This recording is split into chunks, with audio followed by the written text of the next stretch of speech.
Hello guys, I am Jake, old is gold movie explainer. आज हम explain करने वाले हैं एक न्यू बॉलीवुड मूवी बवाल। इस मूवी का एक्सप्लेनेशन शुरू होने से पहले अगर अभी तक आपने अपने इस चैनल को सब्सक्राइब नहीं किया है तो इस चैनल को सब्सक्राइब कर बेल आइकन की बटन को जरूर प्रेस कर लें। तो चलते हैं एक्सप्लेन की तरफ, जहाँ कहानी शुरू होती है और हम देखते हैं लखनऊ के अज्जू भाई को, जिनका मानना है कि लाइफ में कुछ हो या ना हो लेकिन बाहर से लाइफ सबको बहुत ही सॉलिड दिखनी चाहिए। अब अंदर कितनी भी गंद फैली क्यों ना हो उससे उनको मतलब नहीं है। मतलब अज्जू भाई का सोचना है कि सेकंड क्लास के लोग पनीर की सब्जी में पड़े हुए धनिये के तरीके से होते हैं, जिसका होना ना होना किसी के ऊपर कोई फर्क नहीं पड़ता। इसलिए अज्जू भाई धनिया नहीं बल्कि पनीर बन के जीना चाहते हैं। लेकिन यही बात अज्जू के फादर को बुरी लगती है। हालांकि वो बैंक में मैनेजर की पोस्ट पर हैं, लेकिन उनका बेटा हाई स्कूल का टीचर है और वो टीचर की जिम्मेदारी को भी ठीक से नहीं निभा पा रहा है, क्योंकि अज्जू को बचपन से पढ़ने और पढ़ाने का बिल्कुल भी शौक नहीं है। वो तो कुछ बड़ा करना चाहता है और लोगों के बीच कुछ ऐसा करता है जिससे कि लोग उसका हर वक्त नाम जपते रहते हैं। और यही ट्रिक अज्जू ने अपने प्रिंसिपल पर भी यूज किया है, जिस वजह से उनको भी लगने लगा है कि अज्जू बहुत ही होनहार टीचर है। हालांकि अज्जू क्लास में खुद बैठा रहता है और बच्चों को बच्चों से पढ़ाने का काम करता है, और यही बात एक टीचर को बहुत बुरी लगने लगी थी। इसीलिए वो अज्जू की अक्सर शिकायत प्रिंसिपल से करता रहता है। और हद तो तब हो गई जब वो टीचर एक दिन प्रिंसिपल को अपने साथ अज्जू के क्लास में लेकर चला आया था। लेकिन फिर भी अज्जू ने बड़ी ही चालाकी से प्रिंसिपल का दिल जीतकर उन्हें दोबारा ऑफिस में भेज देता है। और अब ये बात उस टीचर को और भी ज्यादा बुरी लग गई है, क्योंकि वो वहाँ पर बेइज्जत हो चुका था। लेकिन उसके पास ऐसा कोई सबूत नहीं था जिससे कि वो अज्जू के ये लापरवाही को प्रिंसिपल को बता सकता, क्योंकि अज्जू बहुत ही माइंडेड इंसान है। इसीलिए अज्जू एक बच्चे को हमेशा गेट पर खड़ा रखता है, जिससे कि अगर कोई क्लास को चेक करने के लिए आए तब अज्जू उस ऐसे नाजुक वक्त को संभाल सके। इस तरह इनकी ये जिंदगी चल रही होती है। लेकिन फिर भी अज्जू खुश नहीं रहता, क्योंकि बाहरी इमेज तो बनी है लेकिन खुद का हाल काफी बेहाल था। और जब ये सारी तकलीफ वो एक दिन अपने बेस्ट फ्रेंड को बताता है तो वो भी अज्जू को अपना गुरु मानता है और अज्जू की हर बात को गांठ बांध कर रख लेता है। खैर, अब ये लोग ड्रिंक करने के बाद अपने अपने घर चले जाते हैं और अज्जू जब घर पहुंचता है तो अपने फादर की ये जली कटी बातें सुनकर बिना खाए पिए सीधे अपने रूम की तरफ चला जाता है। लेकिन फिर भी वो ये सारी बातों को इग्नोर करता रहता है और माँ बेचारी उससे ज्यादा नहीं बोलती, क्योंकि वो उसका एक ही इकलौता बेटा है, इसीलिए वो उससे बुरा बर्ताव कैसे कर सकती है। और इसकी इन्हीं बुरी आदतों की वजह से इसके पेरेंट्स काफी उलझे हुए रहते हैं और अज्जू भी खुद से काफी ज्यादा परेशान रहता है। इसके बाद अज्जू अपने बेडरूम में जाता है, जहाँ पर अज्जू की वाइफ निशा बेड पर लेटी होती है। तब अज्जू उसे फर्श पर लेटने को कहता है, क्योंकि एक हफ्ता अज्जू फर्श पर लेटता है और एक हफ्ता निशा फर्श पर लेटती है। ये इनकी कपल लाइफ ऐसे ही है। हालांकि शादी के 9 महीने बीत चुके हैं, लेकिन बच्चा पैदा होने की जगह पर इन दोनों की दूरियां पैदा होती जा रही हैं। वैसे देखा जाए तो अज्जू ने ये शादी खुद की पसंद से की थी, क्योंकि निशा बहुत ही टैलेंटेड और सेल्फ डिपेंड भी थी। इस वजह से अज्जू को वो काफी अच्छी लगने लगी थी, क्योंकि उसका मानना था कि निशा से शादी करके उसकी बाहरी इमेज और भी ज्यादा अच्छी हो जाएगी और इतनी खूबसूरत वाइफ मिलेगी तो लोगों की नजर में काफी वैल्यू होगी। और देखा जाता है कि उसके ससुराल का बैकग्राउंड भी काफी हाई फाई होता है। बस यही सब सोचकर वो निशा के घर पर रिश्ता लेकर पहुंच गया था और निशा के पेरेंट्स का दिल जीतने के बाद वो निशा का भी दिल जीत लेता है और देखा जाता है कि लगभग इसकी शादी फिक्स हो चुकी थी। तब निशा अज्जू से ये बात बता देती है कि वो खुद से बहुत ज्यादा मजबूत है, लेकिन एक कमजोरी है उसकी जिसके वजह से वो अभी तक सिंगल है। ये सुनकर अज्जू घबरा जाता है। तभी निशा बताती है कि उसे बचपन से फीड आती है, यानी उसे मिर्गी का दौरा पड़ता था। तब ये बात सुनकर अज्जू चुप रह जाता है। तब निशा बताती है कि लेकिन अब पिछले 10 साल से ऐसा उसके साथ बिल्कुल भी नहीं हुआ है। तब निशा की ये बात अज्जू को सुकून देती है और वो कहता है कि बचपन में सबके साथ कुछ न कुछ होता ही रहता है। अब इसका मतलब ये तो नहीं कि वो इसकी कमजोरी बन जाए। तब अज्जू को ये समझ आता है कि अब निशा शायद ठीक हो चुकी है, इसीलिए अज्जू निशा को एक्सेप्ट कर लेता है।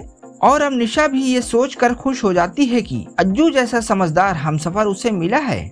इसके बाद इन लोगों की शादी हो जाती है, लेकिन शादी के रात में ही निशा को फिर से फीड आ जाती है, क्योंकि वो घबरा गई थी और इसी घबराहट में उसने अपनी दवा भी नहीं खाया था। लेकिन ये देख अज्जू के होश उड़ जाते हैं क्योंकि इमेज बनाने के चक्कर में उसने ये क्या कर लिया था। अगर उसे बीबी बनाकर कहीं पार्टी या फ्रेंड के साथ में गया और तब भी वो ऐसा ही वाइब्रेट मोड पर आ गई तो उसकी इमेज का क्या होगा। यानी देखा जाए तो अज्जू की बहुत बड़ी इंसल्ट हो जाएगी। इसीलिए वो यही सोचकर निशा से दूरियां बना के रहने लगा है और दिल के साथ साथ इनके बेड भी अलग हो चुके हैं। और निशा से शादी के बाद उसको जॉब करने की भी इजाजत वो नहीं देता, क्योंकि उसे यहाँ भी यही डर लगता है कि कहीं उसकी वाइफ की बीमारी के बारे में किसी को कुछ पता न चल जाए। इसीलिए ये दोनों एक दूसरे के साथ घुट घुट के जी रहे हैं। लेकिन इतनी बातों के दौरान ये भी देखा जाता है कि अज्जू के पेरेंट्स निशा की बहुत इज्जत करते हैं। वो निशा को बहू नहीं बल्कि अपनी बेटी समझते हैं और वो यही चाहते हैं कि कैसे भी करके उनके बहू और बेटे का रिश्ता हमेशा के लिए सुधर जाए। और इसी वजह से वो अपने बेटे से खुश नहीं रहते। लेकिन देखा जाता है कि अज्जू उनकी भी परवाह नहीं करता। उसके बाद इनके रिश्ते को लेकर एक दिन अज्जू और निशा की तकरार हो जाती है, जिस पर अज्जू कह देता है कि वो अपनी इमेज की चक्कर में उससे छोड़ नहीं सकता है, नहीं तो अब तक कब का छोड़ चुका होता। लेकिन ये भी देखा जाता है कि इन दोनों के रिश्ते में भला ही कितनी दूरियां हो, लेकिन अज्जू ने आज तक निशा से कभी कोई बदसलूकी या बदतमीजी नहीं की है। उसका कहना था कि सबकी नजर में वो हस्बैंड और वाइफ की तरह रहेंगे, लेकिन घर में वो एक दूसरे से कोई मतलब नहीं रखेंगे। तब निशा कहती है कि ऐसी शादी का क्या मतलब जब हम हस्बैंड और वाइफ की तरह नहीं रह सकते हैं। और इतना कहते हुए वो वहीं रोने लगती है। इसी के बाद अज्जू अपने जॉब पर चला आता है, लेकिन देखा जाता है कि अज्जू का मूड बहुत ही ज्यादा खराब होता है। और तभी स्कूल में एक विधायक का लड़का अज्जू से कुछ क्वेश्चन कर लेता है, जिसका जवाब अज्जू नहीं देता और बदले में उसे एक झापड़ भी मार देता है। अब इस एक झापड़ के बदले वो विधायक अज्जू के खिलाफ हो जाता है और यहीं से अज्जू की लाइफ में परेशानियां शुरू हो जाती हैं, क्योंकि अगले दिन विधायक प्रिंसिपल के पास आता है और अज्जू जैसे टीचर को सस्पेंड करवा देता है। तब देखा जाता है कि अज्जू की जॉब खतरे में पड़ जाती है, क्योंकि उस विधायक ने कह दिया है कि 1 महीने के अंदर वो जांच कमेटी बैठा लेगा और अज्जू को टीचर की जॉब से हटवा के रहेगा। इसके बाद सारे शहर में ये न्यूज वायरल हो जाती है कि अज्जू ने विधायक के बच्चे को मारा है, जिस वजह से उसे जॉब से निकाल दिया जाएगा। देखा जाए तो ये अज्जू के लिए बहुत ही शर्म की बात थी, क्योंकि कोई भी अब अज्जू से हाय हेलो नहीं करता था और वो सभी अज्जू को एक अजीब सी नजरों से देखा करते थे। तब ये सब देखकर अंजू अंदर ही अंदर रोने लगता है और अपने बेस्ट फ्रेंड से कहता है कि अगर वो खुद से जॉब को छोड़ देता तो उसकी कोई बेइज्जती नहीं होती, लेकिन अगर उसे जॉब से निकाल दिया जाएगा तो ये बहुत बड़ी शर्म की बात होगी, जिससे कि उसकी सारी इमेज खराब हो जाएगी। तब वो एक ऐसा प्लान बनाता है जिससे कि उसकी इमेज बची रह जाए और उसकी जॉब भी बची रह जाए, जहां पर वो पेरिस जाकर बच्चों को लाइव बताना चाहता है कि वर्ल्ड वार 2 कहां से शुरू हुआ था और कहां पर खत्म हुआ था और क्या क्या हुआ था। लेकिन वहां जाने के लिए उसके पास पैसे नहीं होते। तब वो अपने फादर से कहता है कि वो अपने और निशा के बीच के रिश्ते को सुधारने के लिए उसे पेरिस ले जाना चाहता है, जिससे कि उसकी दूरियां खत्म हो सकती है। यानी वो दोबारा हनीमून पर फिर से जाना चाहता है। तब उसके फादर भी उसे इसीलिए पैसे देते हैं। यानी उनका मानना था कि अगर 8 से 10 लाख रुपए में उनके बहू और बेटे के रिश्ते सुधर जाएं तो ये कोई ज्यादा नहीं होगा, और वो यही सोचकर पैसा दे देते हैं। तब देखा जाता है कि निशा बहुत ही ज्यादा खुश होती है, लेकिन उसकी खुशी ज्यादा टाइम के लिए नहीं होती, क्योंकि रात में ही अज्जू निशा से कह देता है कि पापा से पैसे निकलवाने के लिए मैंने तुम्हारे जाने का बहाना किया है, लेकिन मैं तुम्हें वहाँ लेकर नहीं जाऊंगा, इसलिए तुम एयरपोर्ट से अपने मायके चली जाना। तब देखा जाता है कि निशा ज़ारो कतार रोने लगती है, क्योंकि वो तो पहले ही अपने मायके में फोन करके बता चुकी है कि वो अज्जू के साथ पेरिस जा रही है। तब उसे भी बहुत गुस्सा आता है और वो कहती है कि मैं अपने मायके नहीं जाऊंगी, और अगर मुझे मायके जाना पड़ा तो मैं अज्जू को सबक सिखा कर जाऊंगी। इसीलिए वो एक डिवोर्स पेपर मंगवा कर अपने अलमारी में रख देती है और लास्ट में अज्जू से कहती है कि हम पेरिस जरूर जाएंगे, क्योंकि हम तुम्हारे पैसे से नहीं बल्कि अपने सास ससुर के पैसे से जा रहे हैं और उन्होंने हमें जाने के लिए ही तुम्हें पैसा दिया है। तब देखा जाता है कि अज्जू भी खामोश रह जाता है, क्योंकि वो अब मजबूर हो चुका है। इसके बाद अब ये दोनों एक साथ सफर के लिए रवाना हो जाते हैं और सफर में ही देखा जाता है कि अज्जू का बैग बदल जाता है, जिस वजह से अज्जू का मूड बहुत ही ज्यादा खराब होता है, क्योंकि उस बैग में बिल्कुल जोकर जैसे कपड़े होते हैं। और यहाँ पर भी देखा जाता है कि पेरिस में भी अज्जू को अपनी इमेज की बहुत ज्यादा फिक्र होती है, जबकि यहाँ पर इनकी पहचान वाला कोई भी नहीं होता, जिस पर अज्जू बहुत रोता रहता है और निशा बहुत हंसती रहती है। उसके बाद अगले दिन अज्जू अकेले ही बाहर घूमने निकलता है, लेकिन उससे ज्यादा इंग्लिश नहीं आती, इसी वजह से वो काफी परेशान होता है और लगभग 5,000 रुपए इंडियन करेंसी खर्च करने के बाद भी वो ना तो कहीं घूम पाता है और ना ही कहीं ढंग का खाना खा पाता है और ना ही किसी म्यूजियम को देख पाता है। और इतने परेशानियों के बदले उसे सिर्फ एक अंडरवेयर मिलती है। इसके बाद जब वो शाम को थक हार कर होटल आता है तो देखता है कि उतने ही पैसे में निशा शॉपिंग भी कराई है और अच्छे अच्छे जगहों पर घूम भी आई है। ये देख वो काफी शॉक्ड रह जाता है, क्योंकि वो निशा को काफी बेवकूफ समझता था और खुद को बहुत होशियार समझता था। पर अब उसे समझ में आ गया था कि निशा उससे भी ज्यादा स्मार्ट है। इसीलिए वो निशा से दोस्ती कर अगले दिन उसी के साथ घूमने जाता है और निशा से वहाँ की हिस्ट्री पूछकर अपने बच्चों को वहाँ की सारी हिस्ट्री समझाता रहता है। तब देखा जाता है कि प्रिंसिपल के साथ साथ बच्चे भी बहुत खुश होते हैं, लेकिन वो विधायक अभी भी अज्जू के खिलाफ होता है। और जब ये बात अज्जू को उसके दोस्त के जरिए पता चलती है तो अज्जू बहुत टेंशन में आ जाता है। तब निशा उसे समझाती है कि जिस प्लान के तहत वो यहाँ पर आया है वो उसे कंप्लीट करके जाए। तब विधायक का मुंह खुद ही बंद हो जाएगा और सारा शहर एक अच्छे टीचर के नाम से इसे जानेगा। ये बात सुनकर अज्जू को बहुत अच्छा लगता है और अब वो वही करता है जो निशा कहती है। तब वो वर्ल्ड वार की हर एक डिटेल्स अपने बच्चों के साथ शेयर करता रहता है, जहाँ पर देखा जाता है कि उसके बच्चों की नॉलेज और भी ज्यादा अच्छी होती जा रही है। और तभी हम विधायक को देखते हैं जो स्कूल में आकर कहता है कि तुम्हारे अज्जू सर तो पेरिस घूम रहे हैं और तुम लोगों को वहाँ से बैठे बैठे ऑनलाइन क्लासेस भी दे रहे हैं। तो चलो हम तुम लोगों का टेस्ट करवा लेते हैं, जरा हमें भी तो पता चले कि तुम लोगों की कितनी नॉलेज बढ़ी है। उसके बाद हम देखते हैं कि अज्जू के पेरेंट्स को वो निशा वाला डिवोर्स पेपर मिल जाता है, जिसे देख वो लोग बहुत ही ज्यादा डर जाते हैं, क्योंकि वो तो सिर्फ यही सोच रहे थे कि अब पेरिस जाकर अज्जू और निशा का रिश्ता फिर से अच्छा हो जाएगा। लेकिन इस नोटिस की वजह से उन लोगों का दिल बहुत डर चुका है। इसके बाद फिर से सीन शिफ्ट होती है पेरिस में, जहां अज्जू और निशा एंजॉय करते हुए ड्रिंक करते हैं और उसी खुशी में डांस भी करते हैं।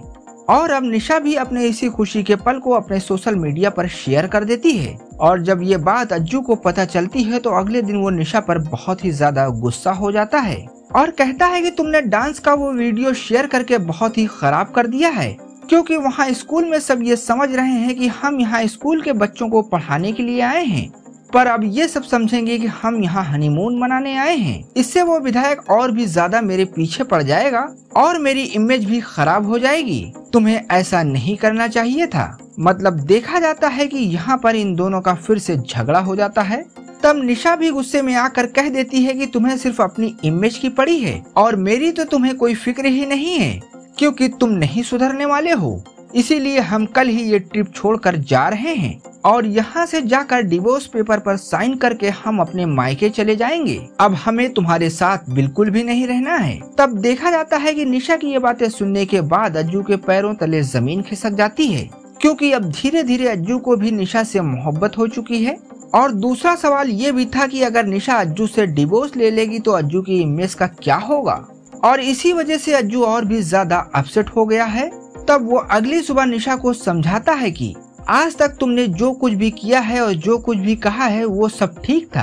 पहले तो मुझे लगा था कि तुम मेरे काबिल नहीं हो, अब लगने लगा है कि हम तुम्हारे ही काबिल नहीं हैं।